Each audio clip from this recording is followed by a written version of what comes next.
Robert Heffernan with EndoTech. This is Blockchain Vitals. It's our weekend edition. I love the bulls snorting. And, nothing would make me happier that if through this weekend, this slight bullishness can continue. Let's face it, I think we tell a better story in crypto land if it's a bullish story. I just think that it's a better story to tell. That's a story I want to tell. Anyway, it's the Easter weekend, so I'm doing the weekend edition here Thursday night, Friday morning. It's Easter weekend. It's also Passover weekend. Happy Passover to all my tribe members, and happy Easter weekend to all my tribe members on that side. I got to tell you, the floor of the Mercantile Exchange was the biggest melting pot I have ever been involved with. Ethnicities, religions, just a great place to appreciate one another for our differences, and what a lacking thing we have in our environment today of that inability to appreciate others for their differences. Anyway, that's the message, man. That's the Easter message I want to bring forth. But we're going to talk cryptos here and price action. And we're also I'm going to show you that preview again, because next week I will be starting to live stream our Market Vital segment in the mornings. And you know what? Let's do that right now before we do the rounds, because I want to show it.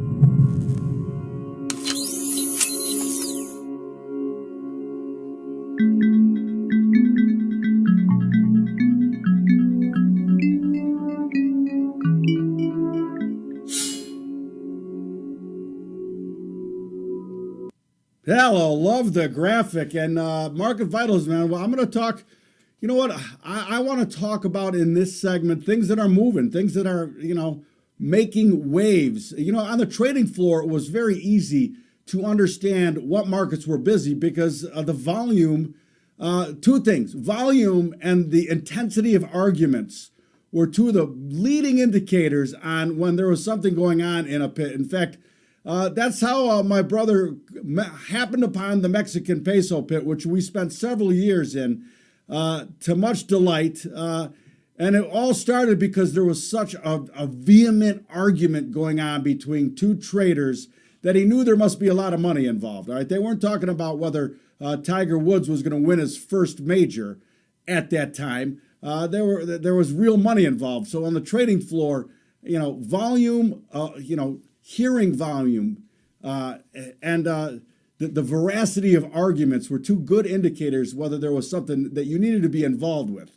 Off the floor, you have to rely on the technicals. What are explosive chart formations? What do they look like? Well, how is volume driving the story? Is there volume driving the story? Is there expanding or collapsing potentiality on the different fractals in the charts? And that's what I'll be talking about. And I got to tell you something, I can't wait to start talking about this S&P setup, the crude setup, the agricultural quadrant with incredibly explosive chart formations going on. A whole lot to talk about, and it'll be a lot to talk about for the whole year, I guarantee you. All right, so look for that next week. Market Vitals coming, and I will continue to stream to YouTube next week. And upload not to YouTube, to Facebook. We're going to have a little battle here between Facebook viewers and YouTube viewers to where this actually live streams to, and then what gets uploaded later.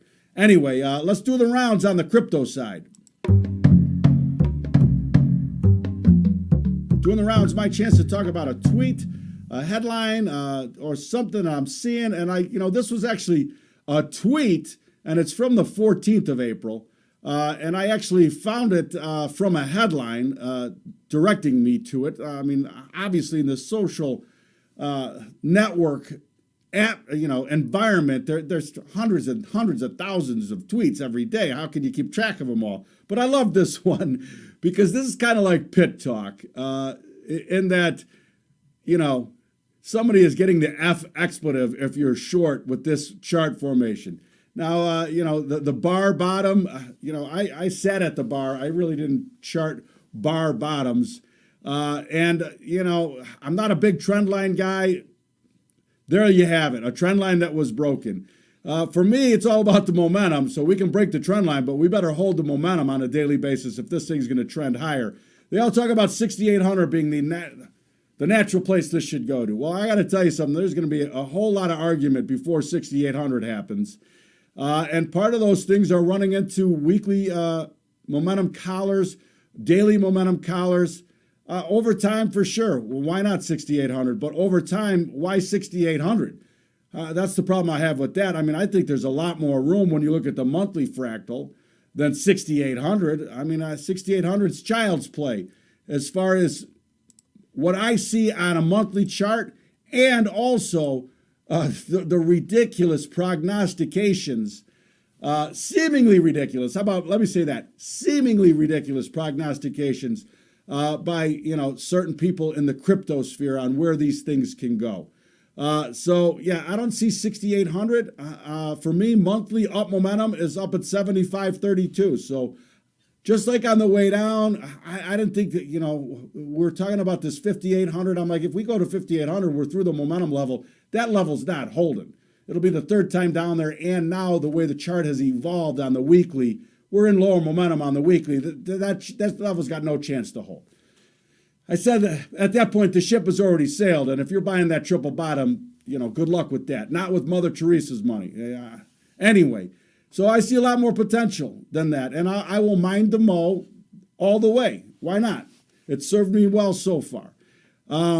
Anyway, let's take the vitals and take the setup for the weekend, because I won't be back until Sunday night. And cryptos never sleep, man. They trade 24/7, 365 days a year. It doesn't matter what is going on in the physical world, the digital world, as long as there's a power source plugging in a computer or a node or a server somewhere, we got digital action. That casino is open all the time.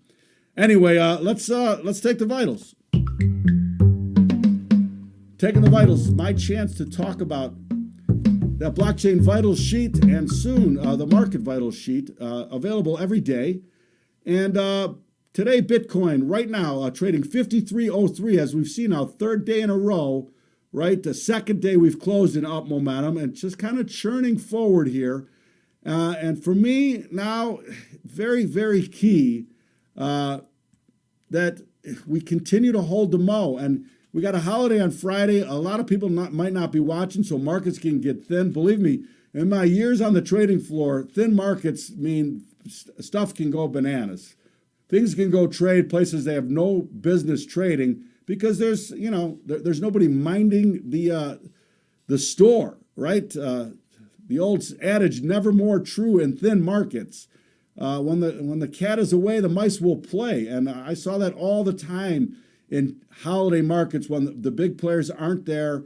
And so all I'm saying is I would not be wanting to be working stops in a holiday market for sure. And if you are working stops, you better be working a stop limit, and especially in cryptos.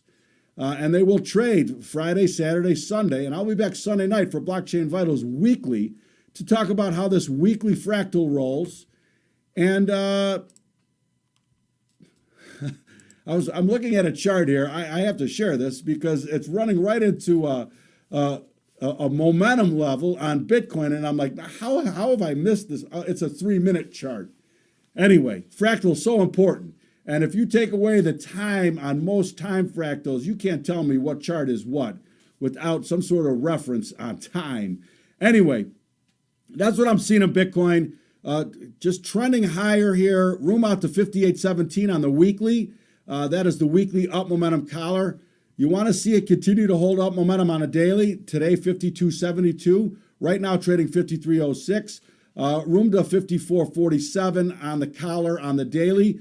Room to 54.77, that third target on the pivot model. Again, if you're day trading, those kind of levels are great levels for taking profit, all right? And please be a profit taker. You cannot spend your Bitcoin if you do not take profit on it. Well, I guess you can. You can, plenty of places you can use Bitcoin. And by the way, if you are a business that is accepting crypto for goods or services, it is my advice to you that you reach out to us and let us help you hedge your crypto exposure.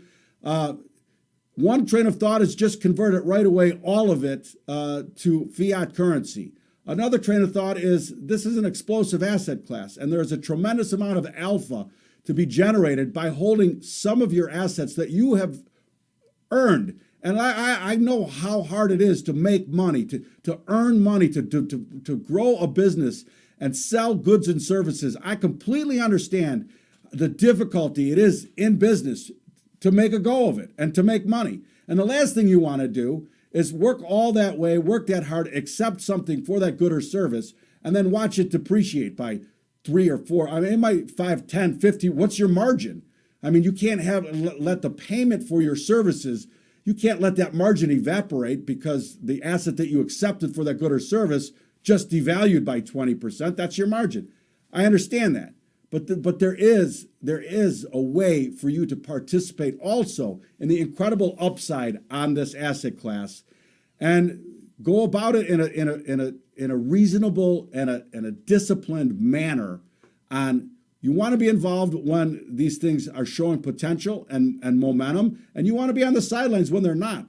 It's that simple. You want to be a beta trader. You want to take some risk on the upside potential when the environment is there for that, and you want to be, right to fiat when the market is not indicating that type of situation. Anyway, that's what I got. Thank you so much for watching on Facebook and on YouTube. If you want to watch the entire segment and all of the actionable trading content offered at EndoTech.io, you need to subscribe. Please go to EndoTech.io and subscribe, and you will have at your fingertips all of the actionable trading content that we have developed over the past year or so, year and a half now, right? Year and a half at EndoTech.io. So thank you so much for watching. Happy Easter, happy Passover, and I'll see you later, Facebook and YouTube.